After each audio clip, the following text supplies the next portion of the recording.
Hello friends, super TET 2021 इसकी तैयारी में हम लोग जीके के पार्ट्स को पढ़ रहे हैं और आज हमारा ये दूसरा दिन है। इसके पहले सेशन में 2020 में हम लोगों ने काफ़ी लेक्चर्स पे चर्चा किया था कि कौन से टॉपिक इम्पोर्टेंट है, कौन से नहीं इम्पोर्टेंट हैं और किस टॉपिक में हमें क्या पढ़ना चाहिए। ठीक है, तो इसी तरह से 2021 में हम लोगों ने यहाँ पे जो कि लॉकडाउन लग रहा है हर जगह और ऑफलाइन क्लासेस बाधित हो रही हैं, तो ऑनलाइन क्लास के माध्यम से हम लोग अपनी पढ़ाई जारी रखेंगे। तो दूसरे दिन हम लोग देखते हैं प्रमुख ज्वालामुखी। कुछ इंपॉर्टेंट चीज़ें हैं जो कि इस ज्वालामुखी से संबंधित है, जो कि आपको जानना चाहिए। जैसे सबसे पहले यहाँ पे है सक्रिय ज्वालामुखी। ठीक है, तो सक्रिय ज्वालामुखी की बात कर रहे हैं तो उसमें नंबर 1 पर है किलामू ज्वालामुखी। ये अमेरिका में है। किलामू ज्वालामुखी अमेरिका में है। ठीक है, किलामू यानी किल कर देता है, यानी अमेरिका किल कर देता है, यानी काफ़ी खतरनाक है। किलामू ज्वालामुखी अमेरिका में। कोटोपैक्सी यानी पैक एकदम। इक्वाडोर यानी डोर यानी दरवाज़ा, पूरे दरवाजे से पैक कर दीजिए, यानी कोटोपैक्सी ज्वालामुखी इक्वाडोर में है।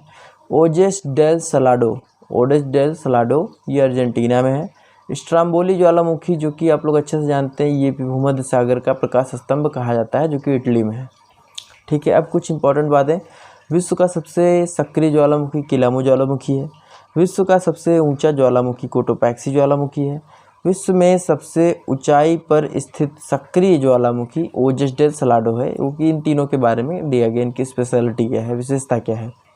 अब प्रसुप्त ज्वालामुखी के बारे में आते हैं। तो प्रसुप्त ज्वालामुखी देखिए, इसमें विसुवियस ज्वालामुखी है जो कि इटली में है। पूछा जाता है कि इटली का विसुवियस ज्वालामुखी कैसा ज्वालामुखी है, तो प्रसुप्त ज्वालामुखी है। ठीक है, इसके बाद शांत ज्वालामुखी में आते हैं। एकांगुआ ज्वालामुखी एंडीज पर्वत में है। विश्व में सबसे ऊंचाई पर स्थित शांत ज्वालामुखी है। एकांगुआ जो ज्वालामुखी है वो एंडीज पर्वतमाला में स्थित है। ये विश्व में सबसे ऊंचाई पर स्थित शांत ज्वालामुखी है। इसके बाद देवबंद ज्वालामुखी ईरान में है। देवबंद ज्वालामुखी कहाँ है? ईरान में है। नेक्स्ट है, अब कुछ स्पेशल बातें नोट कर लीजिए। देखिए जैसे ऑस्ट्रेलिया महाद्वीप में एक भी ज्वालामुखी नहीं है। पहली बात, ऑस्ट्रेलिया महाद्वीप में एक भी ज्वालामुखी नहीं है। इसके बाद अंडमान निकोबार में भारत के 2 ज्वालामुखी हैं। अंडमान निकोबार में भारत के 2 ज्वालामुखी, ये कौन से हैं? पहला नारकोंडम, दूसरा बैरन द्वीप। ठीक है, ज्वालामुखी के कप के आकार के जो मुंह होता है उसको क्या कहते हैं? हम लोग क्रेटर कहते हैं। ठीक है, कप के आकार का मुंह होता है उसे क्रेटर कहते हैं। जैसे अगर ऐसे ज्वालामुखी है तो ये वाला जो ऊपर का द्वार होता है इसे ही क्रेटर हम लोग कहते हैं। क्या कहते हैं? क्रेटर कहते हैं। क्लियर है?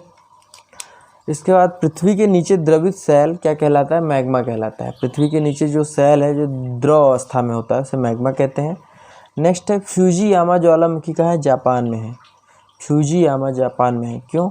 फ्यूज उड़ गया था, क्योंकि जापान में फ्यूज उड़ गया था जब हिरोशिमा और नागासाकी, है ना, जापान के हिरोशिमा और नागासाकी पर अमेरिका ने परमाणु बम गिराया तो फ्यूज हो गया था जापान, इसीलिए फ्यूजियामा कहाँ पर है? जापान में है। क्लियर? आगे चलते हैं। मौना लोआ नामक ज्वालामुखी हवाई द्वीप में है, यूएसए यानी अमेरिका। मौना लोआ नामक ज्वालामुखी कहाँ है? यूएसए यानी अमेरिका में है। लाकी ज्वालामुखी कहाँ है? आइसलैंड में है, आइसलैंड में। ठीक है, नेक्स्ट माउंट एटना ज्वालामुखी सिसिली यानी इटली में है। माउंट एटना, ए से एटना, ए से इटली, है ना, तो माउंट एटना ज्वालामुखी सिसिली यानी इटली में है। माउंट कैमरून ज्वालामुखी वो कैमरून में है। कैमरून कहाँ पर है? अफ्रीका में है।